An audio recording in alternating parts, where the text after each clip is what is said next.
Um, Hello, boys and girls. Welcome to the Spartanlifecoach. Finally, I've got the honour and pleasure of being able to interview Sam Vaknin, who's here with us today. And he's been kind enough to offer me the chance to dialogue with him and ask him some of the questions I've had for a long time now. So thank you very much, Sam, for coming on. Thank you for having me. It takes courage. Well, speaking of courage and comfort zones, we were just talking about pushing people out of their comfort zones. Sam, do you enjoy provoking people? I enjoy exposing the fact that people gravitate inertially into comfort zones.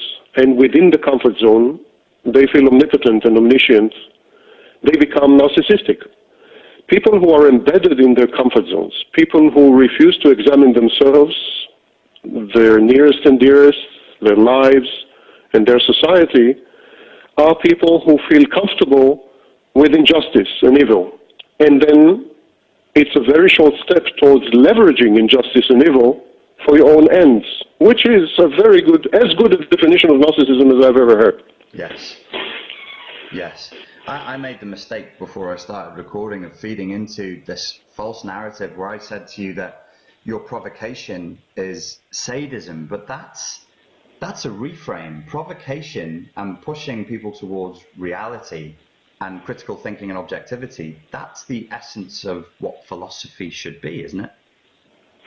Well, philosophers, healers, religious leaders, and leaders in general should do exactly that. They should force one into confronting and facing reality. However, there's a question of motivation. Why am I so honest? Why do I push people to confront reality? Why did I introduce the concept of narcissism? Yeah. And so on and so forth. I didn't do it because I love people or like them. Yeah. I did it because I enjoy witnessing people's discomfort. Yes. and pain. So my motivation may have been sadistic. However, I think people should be much more concerned with the outcomes than with the motivation. After all, we never know for sure why people do what they do. Yeah. And we should be much more interested in the walk than in the talk. So I think the outcomes of everything I've done have been pretty beneficial, regardless of my motivation. Absolutely, and that's what frustrates me when I see people just permitting themselves the indulgence of just saying, "Oh, he's just a bad man. He's a narcissist. You shouldn't talk to him." And I'm thinking, well, do you care where the medicine comes from? If it heals you, if it makes you better, why are you concerning with what colour socks Sam Vaknin has got on and what he ate for breakfast? It's none of your fucking business. Just listen to the content of what is being said and apply it. I think the world is so complex, nowadays especially, that people tend to reduce messages into personalities. They tend to personalize. The personalized communication, the personalized ideas, their personalized messages. So they deal with persons, with people, with a messenger instead of a message. I think the wiser segment of the population would make a distinction between me and my work. As a person, I may be reprehensible and obnoxious, and to a large extent I am. I may be sadistic, and to a large extent I am. But it's also completely irrelevant. Yes. What is relevant is my message and my work, and which I think has brought comfort and knowledge to by now millions. And so you ignore my work at your peril. Yeah. It's self-destructive, self-defeating.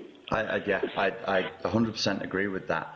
One of the things I'm wondering is, have we got an internet culture where if you challenge somebody or provoke them, or even just refuse to agree with them, that gets reframed to cruelty, sadism, and malicious intent? Well, I think it depends to a very large degree on the setting.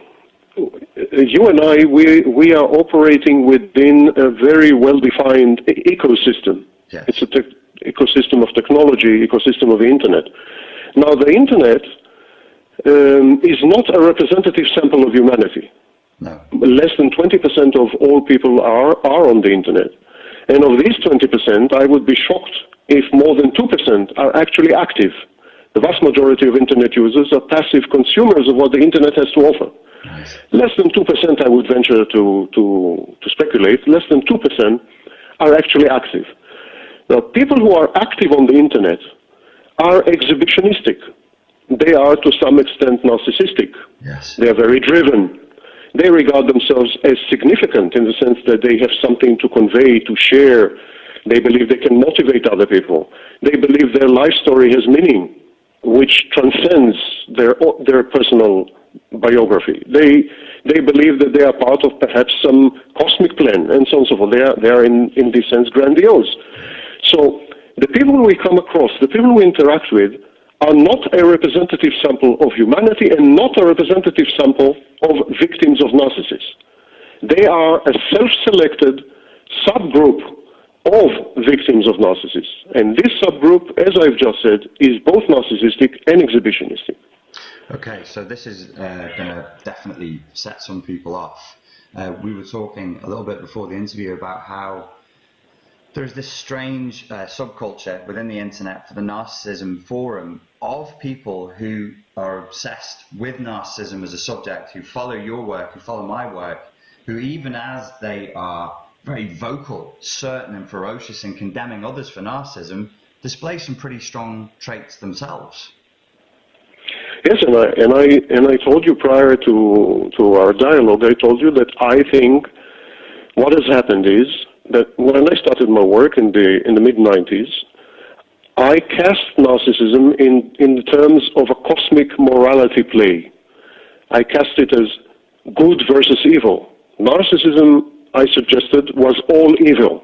Narcissism was actually the reification of the principle of evil in the cosmos, or at least in human relations. So it became a morality play. And then we have a religious situation, a biblical situation, where the victims are all good and the narcissists are all bad.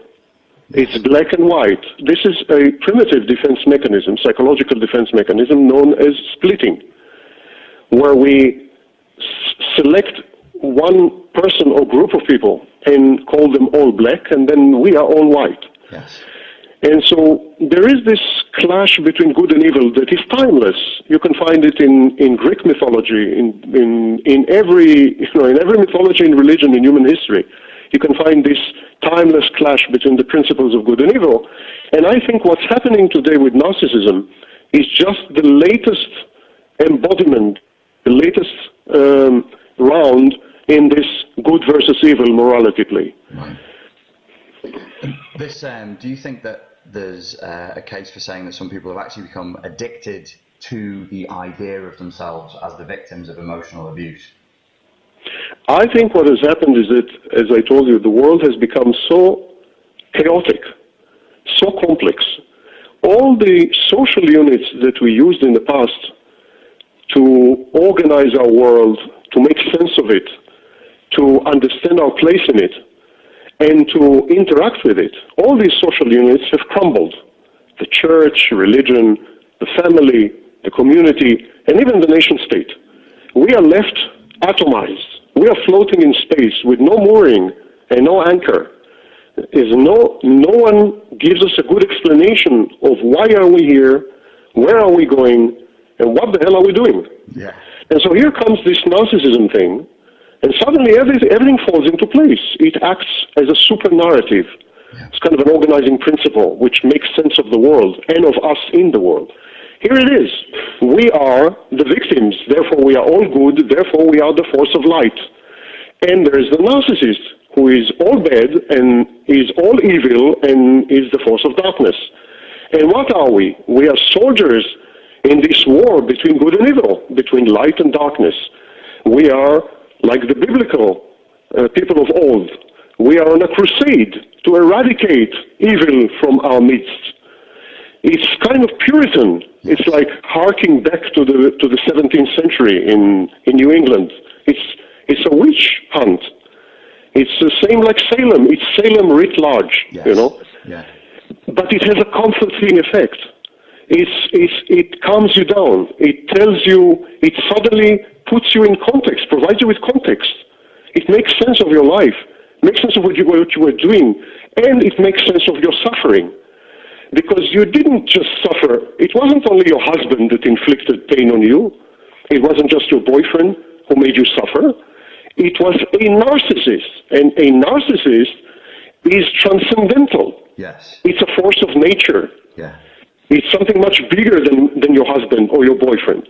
You have been victimized by a cosmic power.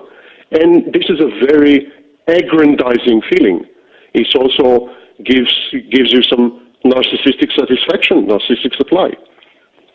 I can see now why when I release any videos or write any posts that attempt to humanize the narcissist, the response from people is visceral. It's rage, and it comes from the gut, and it surprises me and it's ferocious. But based on what you've just said, and now I see why, I'm taking something away from them that they need. Yes, you are taking away the meaning of it all. You see, if you've been victimized by another person, another guy, another human being, then it's quite a meaningless thing, because torture, pain, suffering is, between you and me, meaningless. Right. It's as meaningless as life itself. Mm-hmm. It's a random event. But if you have been tortured, victimized, and gone through suffering inflicted by something bigger than life, like the narcissist, if the narcissist is an abstract notion, a concept rather than a specific human being, then your life acquires meaning. And as I said, there are grandiose narcissistic elements in it. Because if you are the victim of the principle of evil that is acting throughout the universe, that's one thing. And if you are the victim of Joe Schmo, it's another thing, you know. But then, was there some masochism then in you putting yourself in the position of becoming the ultimate scapegoat for the narcissism community by saying, you put yourself forward in that role? And I do think when I see the way people talk about you and the way people handle you as a concept, I see mobbing. Did you consciously put yourself in the role of the scapegoat for that rage? There is no question that in the last 20 years, the anti-narcissism movement, if you wish, has acquired mob-like characteristics. In political science, it's called ochlocracy. It's uncontrolled. It's I would say primordial. Yeah. It's a power beyond the participation of any single individual. And it is a group mind. It's a group mind. Individuals openly succumb to this groupthink. They suppress and ignore their own better judgment in order to conform to the group mind. Yes. And to comport with the members of the mob. Yeah. It's a classic thing. It happened in Nazi Germany. It happens has happened throughout history a million times. Yes. So we have a mob culture here whose focus is the evil narcissist. Yeah. And when I started out, remember that I started in 1995. That's 20 years ago. Mm-hmm. The landscape as it is today is as new to me as it is to you. Okay. And would have been totally unpredictable in 1995. Okay. In 1995, what I thought I was doing, I thought I was popularizing an obscure diagnostic and statistical manual clinical category. Yes. That's all I thought I was doing. And at that time, narcissists were not demonized. They were not considered, a supernatural phenomena or a natural force. They were just people, like you and me. Mm-hmm. And I said, well, these people are defective, there's something wrong with them. Mm-hmm. And because there's something wrong with them, they inflict pain and damage and so on their nearest and dearest, and stay away. That's been my extremely simple message. Yeah. There was no hint of demonic possession or what have you. Right. But then it took a life of its own. And I think it took a life of its own because Americans got involved. Don't get me started. Americans got involved, and the United States and its denizens, its inhabitants, they have a very specific profile. They are still the most religious group of people on earth. Yes. And their religion is still, how to put it, inquisitorial, puritanical, fundamentalist. They're fundamentalists. Yes. They have a culture of exhibitionism. Remember Jerry Springer, and opera to some extent. Yeah. So they have a culture of exhibitionism. So they brought to the table, so it started as a European thing. I live in Europe. Yeah. In 1995, it started as a European thing. You know, I wrote my book, and I started a website, and I had my support groups, and most of the members were European. Actually, the largest group has been from Ireland for some reason. Oh, right. And then Americans discovered the whole thing. Americans discovered the whole thing, and they transformed it. They injected into it the elements of their own culture, which, among others, are exhibitionism. Right. Mass communication, in other words, mob communication, and religious fervor or religious ardency. Yes. So that's it. It's become an American phenomenon. So there was never, it was never your intention to be the scapegoat for, you know, hundreds of thousands of people are angry, who you don't know are angry with you. They're not angry with me. They hate my guts viscerally and virulently. There's a difference between anger and hate. I don't think they can be angry at me because I've done nothing bad to them. Yeah. If at all, I've done only good. Yeah. Yeah. But they can hate me. And now the thing is that when I started out, I immediately and openly informed my public that I am a diagnosed narcissist, that I've been twice diagnosed with narcissistic personality disorder. Mm-hmm. And I've done that because I wanted to provide them with access to a narcissist. Narcissists are, by definition, not self-aware, or some of them are not self-aware, and if they are self-aware, they're pretty proud of the fact that they're narcissists. So they are not likely to cater to the emotional needs of the victim, to the post-traumatic state of the victim. They're not likely to provide closure. They're not likely to help in any way, shape, or form. And I wanted to stand in for these narcissists and be there as a quintessential narcissist and try to help the victims obtain closure through me. I wanted to be their narcissist by proxy. Okay. And that was it.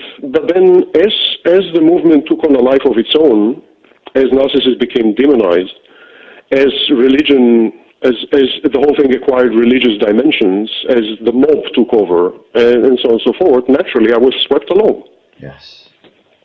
Yes. Do you think that there is a fundamental difference between the overt narcissist and the covert narcissist, and do you agree with some of the literature out there that's saying there's an overlap between covert and borderline personality disorder as well? Well, recent studies are transforming the way narcissism is viewed. Right. First of all, until very recently, there used to be a distinction between kind of classic, or if you wish, malignant. I mean, there are numerous labels, but let's use the label classic. There's been a distinction between classic narcissists. These are the narcissists who are not self-aware, they are grandiose, and so on and so forth, and they are self-assured, they're self-confident, they have no problem with self-esteem. On the very contrary, because of their grandiosity, they regard themselves as, you know, the best and the greatest and the most perfect and brilliant, and what have you. Between this kind of narcissist and the compensatory narcissist. It's a narcissist that actually harbors an inferiority complex and compensates for this inner inferiority complex by pretending to be perfect and brilliant and so on. Yes. But recent studies show that this distinction is invalid. Okay. That all narcissists, without exception, have an inferiority complex or neediness. Right. And all of them. And by the way, if I may tout my horn, I have been the first to suggest this 20 years ago. 20 years ago I said there's no such thing as a self-assured, confident narcissist. There's no such thing. So, narcissists hate themselves. They feel inferior. They feel defective. And they're trying to compensate for that by pretending that they're not. And this is exactly the distinction between true self and false self. What is the false self? The false self is everything that the narcissist wishes that he were and is not. Right. The false self is omniscient, omnipotent. The narcissist is not. The false self is what the narcissist wants to be when he grows up. You know. And so the false self is needed because narcissists are insecure. They feel inferior. They feel defective and deformed. They feel bad objects, worthless, and so on. And today, the cutting-edge thinking in narcissism, in academia, in universities and so on, research labs, the cutting-edge thinking is that indeed all narcissists are like that. Now, if all narcissists are like that, the distinction between covert and overt, or classic and covert narcissists, or classic narcissist and shy narcissist, or fragile narcissist, all these distinctions begin to melt down. Right. Why they begin to melt down? Because all narcissists are like that. Yes. All of them are shy. All of them are fragile. All of them are needy. Yes. And so what is the distinction between... The distinction is in the thespian skills, in the ability to act. Uh-huh. Some narcissists simply cover up better for their inner landscape, which is a landscape of shyness, seclusion, inferiority, fear, anxiety, angst, and so on. They cover up for this landscape much better. Okay. They have trained themselves or have been trained to cover up for it. And they are the classic narcissists. They project a false self. They project an image of resilience, self-confidence, perfection, brilliance, and grandiosity. Other narcissists have never come around to it. They have never acquired the skills needed to camouflage, to disguise their fragile inner landscape. And this is what we call covert narcissists. And because they've never come around to doing so, they tend to team up with narcissists because it's kind of a merger and acquisition. Mm-hmm. If I'm a covert narcissist in the sense that I have never learned the skills to hide my insecurity, mm-hmm. I've never acquired the talent to not to inform the world how fragile I am and how vulnerable I am, then maybe if I team up with a classic narcissist, he can cover up for me. Right. He can sort of be my false self by extension. I think classic narcissists have a false self, and this false self caters well to their emotional needs. Right. Covert narcissists failed to develop a false self. Yeah. And so they team up with another narcissist who actually acts as their false self by proxy. Okay.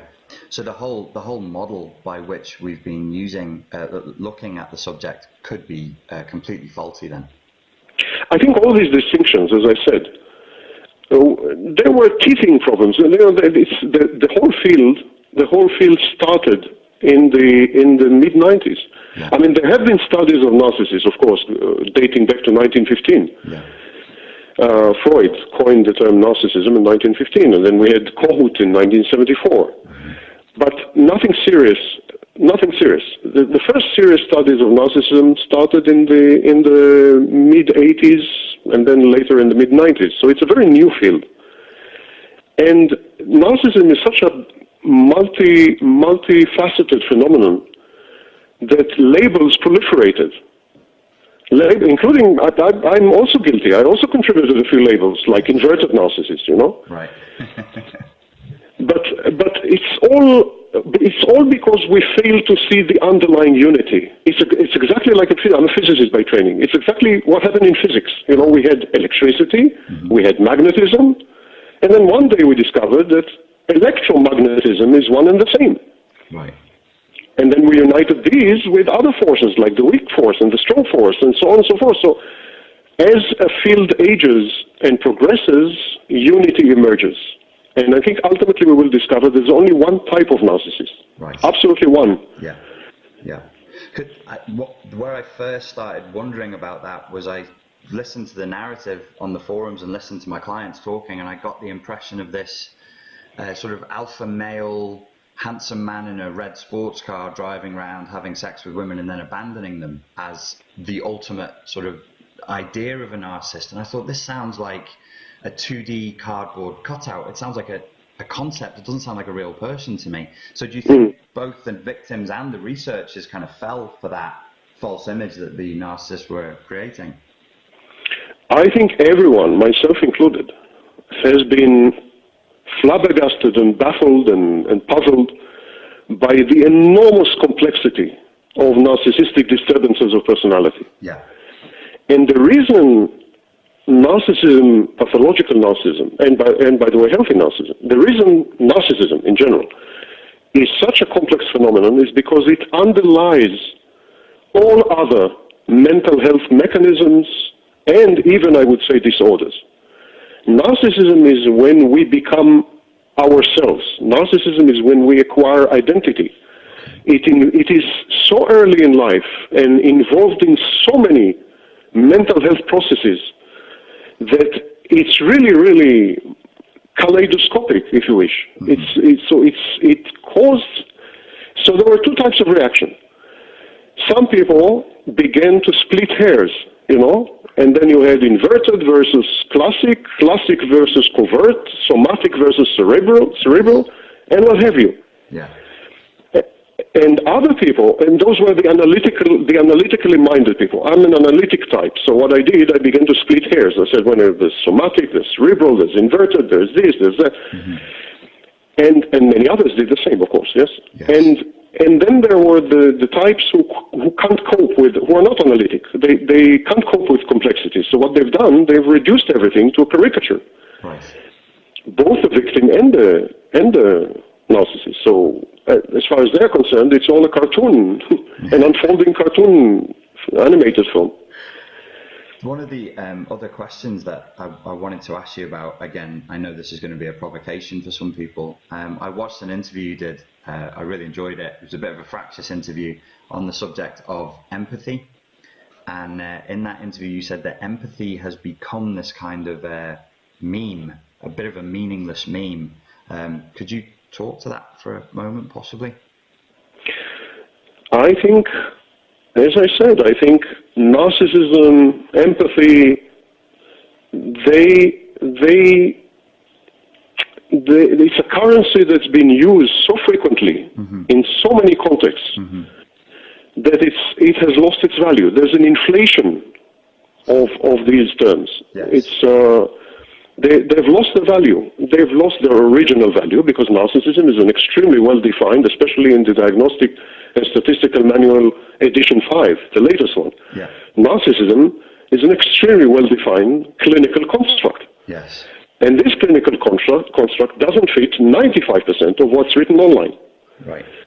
People infuse narcissism with so much nonsense and so much extraneous material that has nothing to do with the clinical definition of narcissism, that narcissism has actually become a philosophical concept, moral concept, a part of ethics, if you wish, but nothing to do with psychology. Yeah. So same happened with empathy.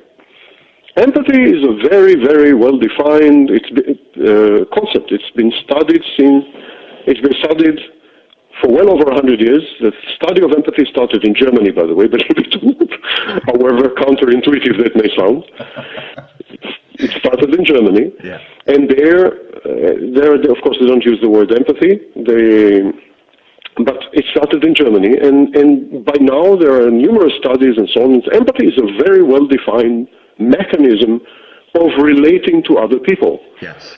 And it involves several processes and so on. But people took the term empathy, and now it has subsumed other terms, such as pity, such as mercy, such as compassion, and so on. And it's not nice to say, but empathy has nothing to do with mercy or pity or compassion. Yeah. Absolutely nothing. Yeah. It's simply a way of interacting with other people by sharing a universe of information or assumed information regarding their inner world.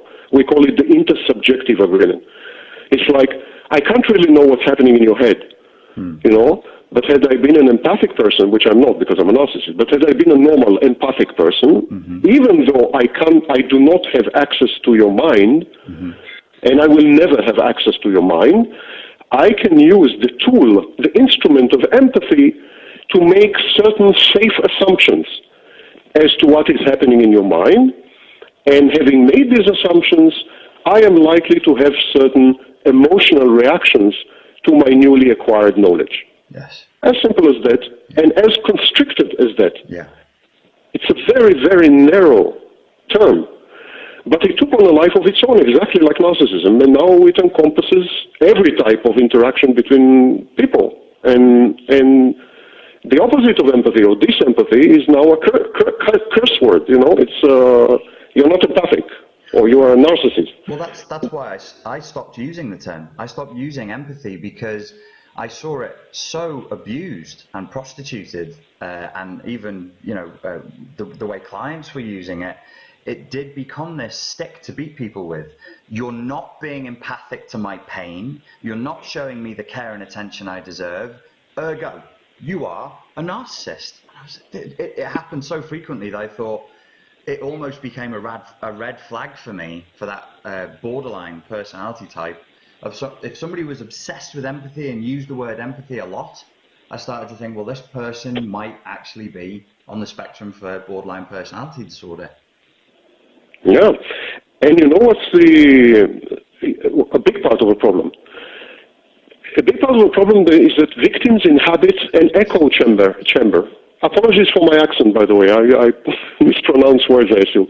No problem. I've found myself in videos copying some of the way you say words, and I have to hold it back and say, no, that's not the right way to say it. Say it with an English accent. Okay.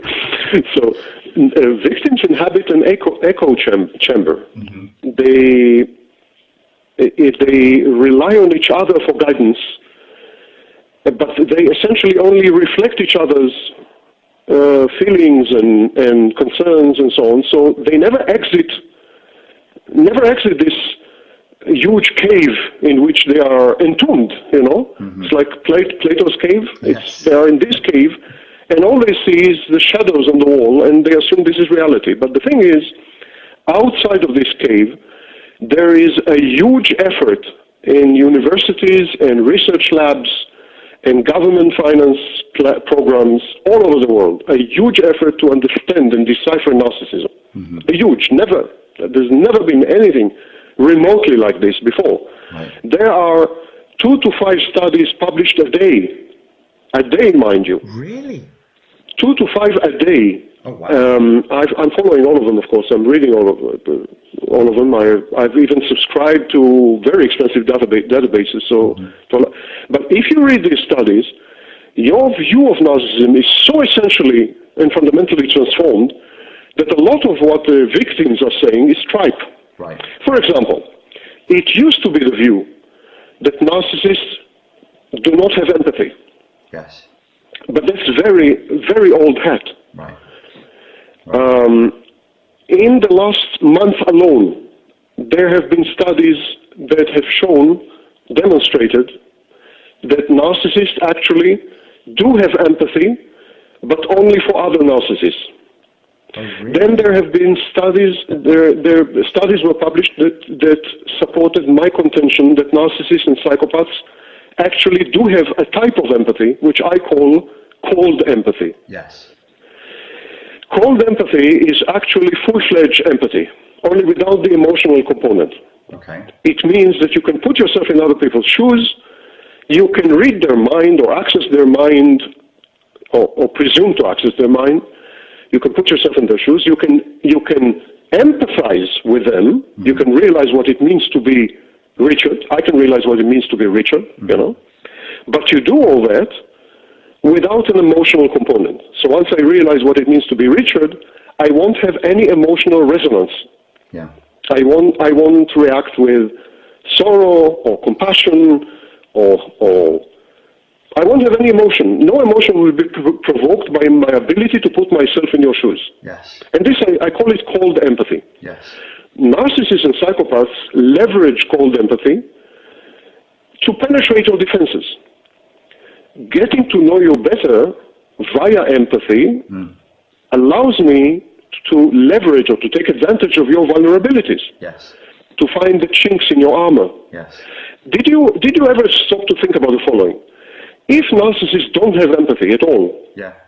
If they do not understand what it means to be human, if they can't put themselves in your shoes, how can they ever exploit you? Of course. How can they ever abuse you? How can they ever push your buttons? if they don't know where the buttons are, or even that you have buttons.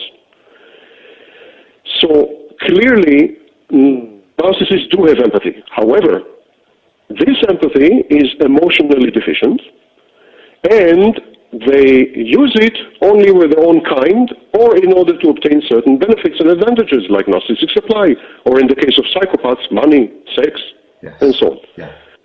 So this is the kind of empathy that a military tactician would need when deciding what his enemy is likely to do next. It's that kind of empathy, isn't it? Yeah, or a police detective trying to decipher the mind of a criminal, right. or a serial killer, and so on. So, but if you talk to victims, or if you visit victim forums, the first thing all these self-styled experts, self-appointed experts, will tell you is that narcissists don't have empathy, and they're very proud of it, like they've rediscovered the wheel. Narcissists don't have empathy, they tell everyone, and they don't bother to read. They don't bother to update themselves. They don't bother to and so they keep saying the same things. It's repetitive, it's misleading, and it's an echo chamber. Yes. Yeah, I've been guilty of a few of them. I used to say that narcissists will never apologize, and they demonstrate no empathy, and both have been proven several times in the academic literature to be totally false. I found your work to be well informed. Mostly. Thank you. Maybe you're not following every single study that's ever published, but you are compared. Definitely, you're well informed. One of the things that I found early on was that I found the willingness to fall back into subjectivity and opinion very, very frustrating and very, very annoying. It's like I've made up my mind, don't confuse me with the facts. Exactly that. And I think, well, that's, nothing good has ever come from that sort of stance in human history. So I was thinking, well, how can we bring back some critical thinking and some objectivity into this stuff? So I haven't read, I don't keep up with the research like you do, but just recently I did go through, I think, 20 papers, and they're all papers not even particularly recent, they're from the last 10 years. And I was thinking, my God, the narrative that we have online regarding narcissism is drifting from the latest academic research hugely. And I think divergence, complete divergence, I agree. Total divergence, and there's this almost an agenda online to keep it biblical, to keep it good versus evil, the war between God and the devil, and we don't want any complexity messing up that narrative. So that's it. In 1995, it started off as a scientific endeavor. I started it off, at least, as a scientific endeavor. I tried to popularize some concepts in science, some scientific texts like the Diagnostic and Statistical Manual. I tried to popularize it, and then I tried to provide myself as an example of a narcissist for purposes of closure. That's how it started. And then it somehow got transformed, malignantly transformed, from science to mythology. Yes. And now it's mythology. Now it's 99% mythology. No one is interested to hear about the latest, nothing. There's no interest whatsoever.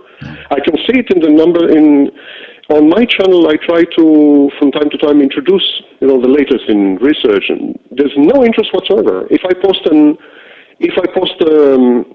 video titled, Narcissists are aliens, I get like 1 million views, and then if I post a video saying, latest in research, I would get 500 views. No one is interested. No, because I suppose it kind of has almost a pornographic effect, doesn't it? They're watching it for a feeling. Yeah, great word. Absolutely, yes. Great choice of word. Actually, absolutely. It's pornography. It's pornography that just serves it's emotional porn. They please, Mr. Sam Vaknin, just reassure me that my ex-girlfriend was a piece of shit and I had no responsibility in it whatsoever. More than a piece of shit. Please reassure me that I fell victim to a supernatural force, to an esoteric force, to something beyond my control. I couldn't have done anything about it. Please absolve me of my personal responsibility. It's a force of nature. Narcissism is like hurricanes or viruses or tigers. I fell prey to inexorable, uncontrollable nature, as personified by the narcissist. Is this you told me the other day, you taught me about a psychological concept called the alloplastic defense. Does that represent an alloplastic defense, that I couldn't have been just ripped off by some silly girl who was a bit of a con artist, a very average, everyday, daft girl? I must have been ripped off by a girl who had demonic supernatural powers. Does that represent an alloplastic defense? Yes, in my view, absolutely. I think the majority of victims which interact with us online. I want to be very precise. As I said, this is a self-selecting subspecies of victim. It's not representative of the entire body of victims of narcissists, which I believe is we are oblivious to, because they don't end up online. They end up consulting their friends and family, or end up in therapy sessions, but very few of them end up online. Very few of them end up being exhibitionists, exposing their life for scrutiny and so on. But yes, vast majority of these victims, from my experience, have what we call an external locus of control. External locus of control and alloplastic defenses, they go hand in hand. An external locus of control means I don't control my life. My life is controlled by some force from the outside. Some force in the outside, at the outside. So this is an external locus. It's it could be my boss, the state. Someone else is guilty. Someone else is responsible for my failures, for my defeats, for my misfortune. It's not me. I've had nothing to do with it. I'm a victim. I'm a victim. That's a classic definition of a victim. And here we come to the celebrated term, and magnet. Narcissist magnet. Magnets are objects. They don't have a mind of their own. They are acted upon. They're totally passive. And they're never guilty. You cannot attribute responsibility to a magnet for being attracted to another magnet. You cannot blame a magnet for moving in that direction or this direction. A magnet is a magnet is a magnet. And magnet is the ultimate abdication of personal responsibility, of personal judgment. It's the suspension of one's moral agency.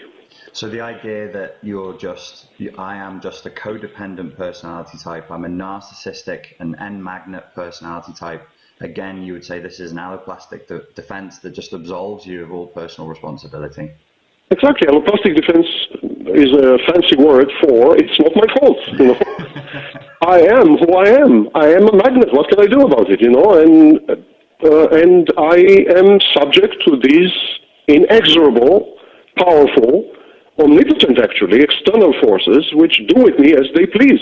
And there's nothing I can do to resist it, to exert personal choice, to make the right decisions, to assume responsibility for the consequences of my actions, because these are not my actions. This is not my choice, and these are not my decisions. I am acted upon from the outside in a way that is naturally dictated by nature. It's a law of nature. So this, in order to believe this utter nonsense, you also have to assume that the narcissist is a force of nature. And this is where, I have a profound disagreement with Ross Rosenberg's work. Rosenberg is a healer, and I admire and appreciate his work, but not when it comes to this concept of N-magnet, which, by the way, he didn't invent. It's a concept that's at least 17 years old. I first heard it in 1999 in a victim forum, appropriately. People were describing themselves as narcissist magnets, were they? They say, well, I keep falling for the same guy, for the same type of guy. I keep being abused. So I must be a magnet. I must be attracting them somehow. There's something in me that attracts them to me, and so it's not my fault. There's something in me. I've used before I understood narcissism and studied it. I used the same term myself. There's something in me.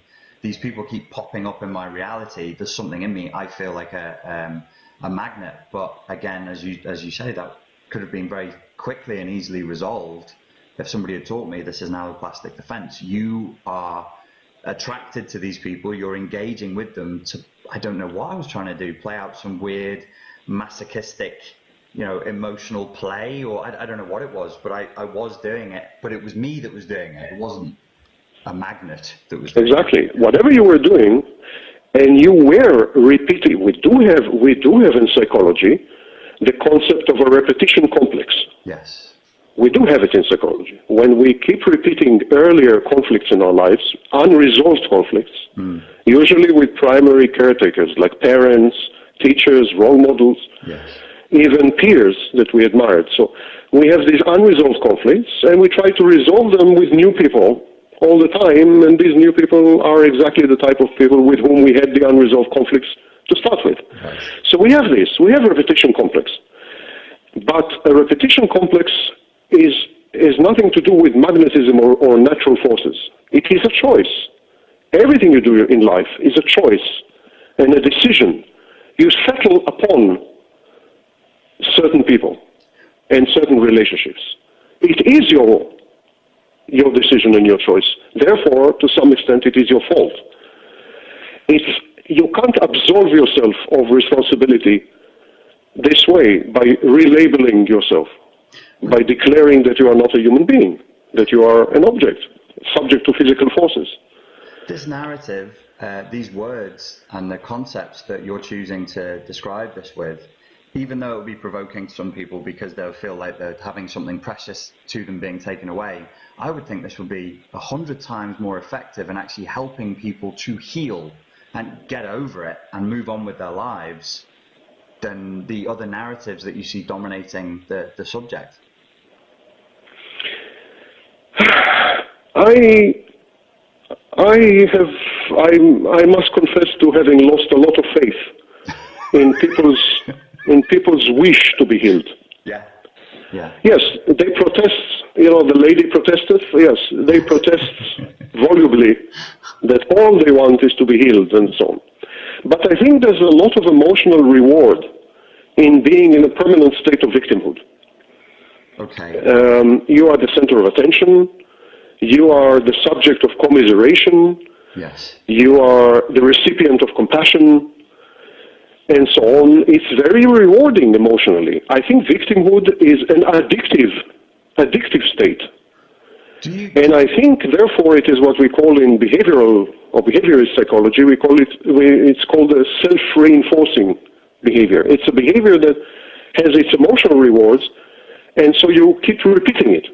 I think one of the reasons that people get attracted to unsuitable, unavailable, and abusive partners is because it guarantees them the propagation and continuation of their state as a victim.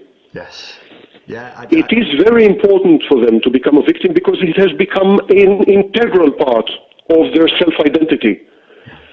And it has become a cause. It defines it's a little like a drug habit. Yes. Drugs do have, of course, an element of biochemical addiction. They re-regulate or redefine neural pathways in the brain, no question about it. Yeah. But they also have an extremely strong psychological component. Yes. The drug habit provides you with an exoskeleton, provides you, for instance, with a reason to get up in the morning. Yeah. It provides you with a narrative of your life, a goal, provides you with goals, short-term goals, mind you, but goals all the same.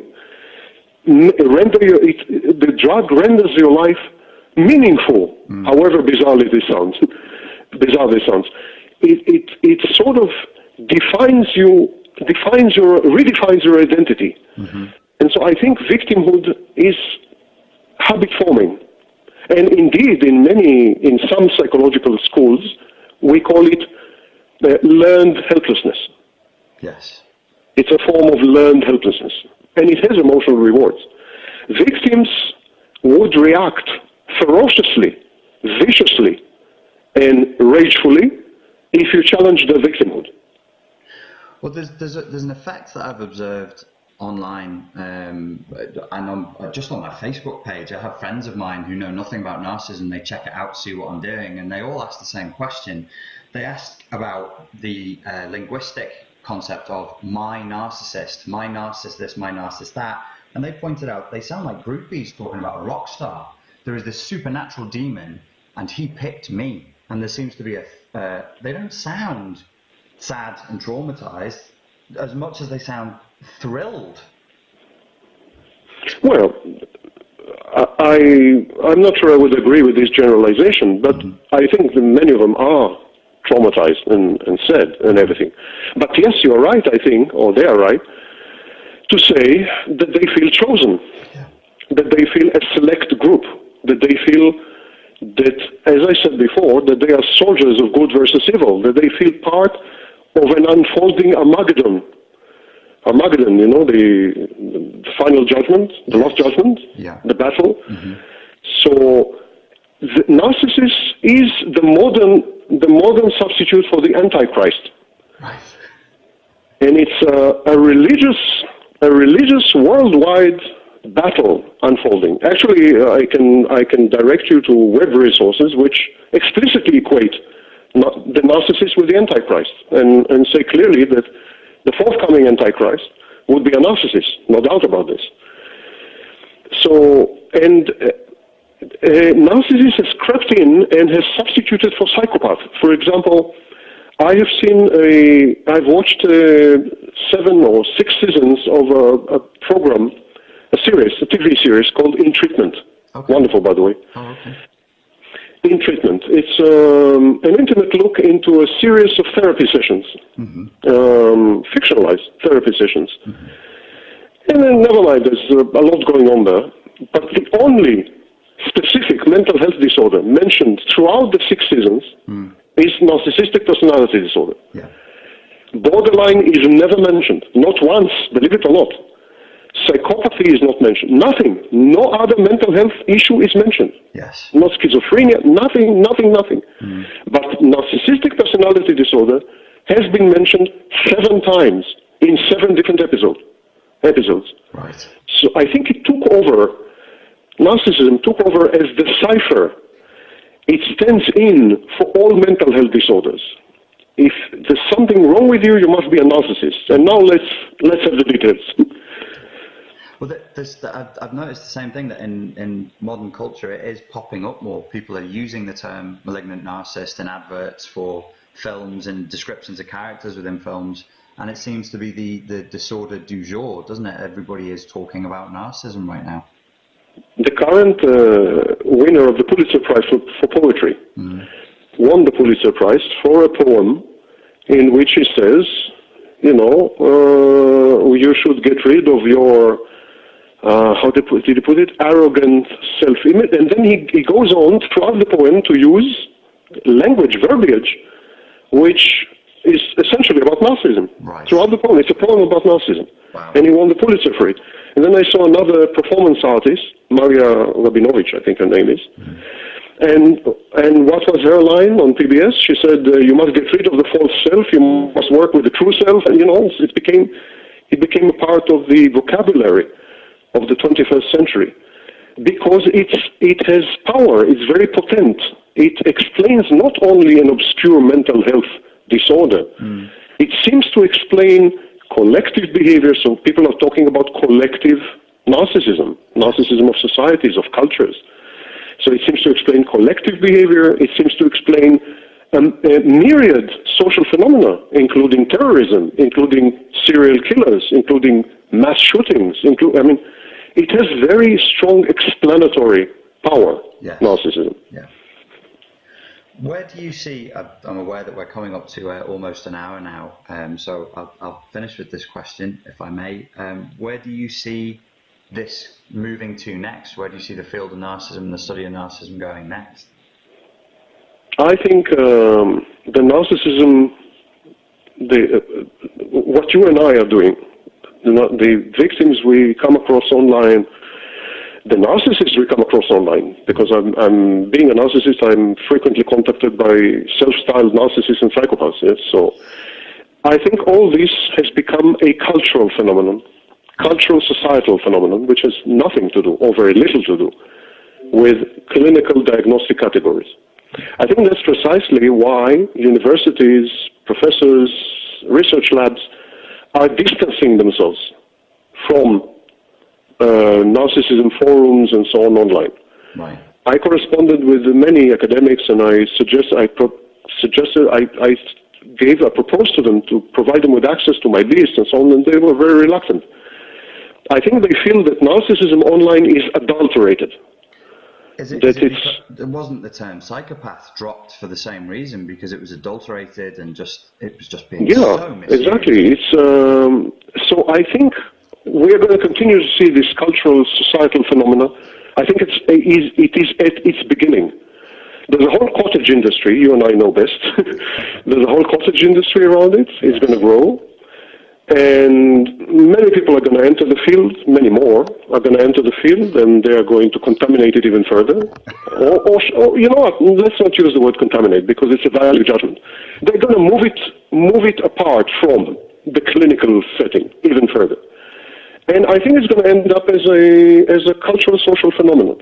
On the other hand, in universities, research labs, and the Diagnostic and Statistical Manual Committees, and ICD now is being rewritten, and so on, in more academic settings, narcissism for the first time is going to be investigated thoroughly and properly. And they are going to come with very surprising insights, surprising to most people. Right. I don't want to sound boastful, but at this stage I haven't been surprised. They failed to surprise me. Yeah. Perhaps because I have a privileged insight into narcissism, being a narcissist myself. Yeah. So the academic community may very well save the field to an extent by just saying, well, you know, what you're saying narcissism is out of date. It's wrong. What these people are talking about on the forums is wrong. This is what the latest data actually is suggesting. Do you think the academic world could save it?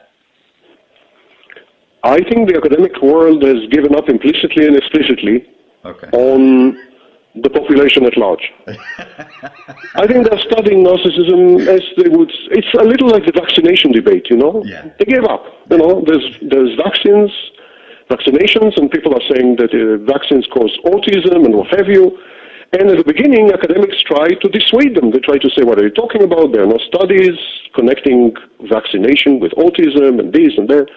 And after a few years, it dwindled and then vanished. And now academics don't bother, simply don't bother. Yeah. There are these millions who keep saying that vaccinations cause autism, and that's it. And they made up their mind, don't confuse them with the facts. I think that's exactly what's happening in narcissism. Okay. Well, thank you very much for your time. It was a really... no, thank you for having me. I appreciate it. No problem at all. I recommend, boys and girls, you go and click this link here, subscribe to Sam Vaknin's channel, and have a look at his other channels as well. I don't know much about politics, but I always enjoy hearing your views on the latest political developments around the world. Thanks.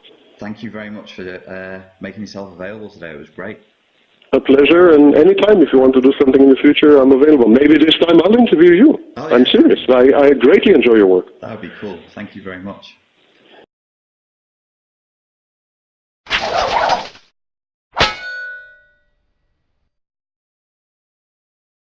Than in the talk. So I think the outcomes of everything I've done have been pretty beneficial, regardless of my motivation. Absolutely, and that's what frustrates me when I see people just permitting themselves the indulgence of just saying, oh, he's just a bad man. He's a narcissist. You shouldn't talk to him. And I'm thinking, well, do you care where the medicine comes from? If it heals you, if it makes you better, why are you concerning with what colour socks Sam Vaknin has got on and what he ate for breakfast? It's none of your fucking business. Just listen to the content of what is being said and apply it. I think the world is so complex, nowadays especially, that people tend to reduce messages into personalities. They tend to personalize. The personalized communication, the personalized ideas, their personalized messages.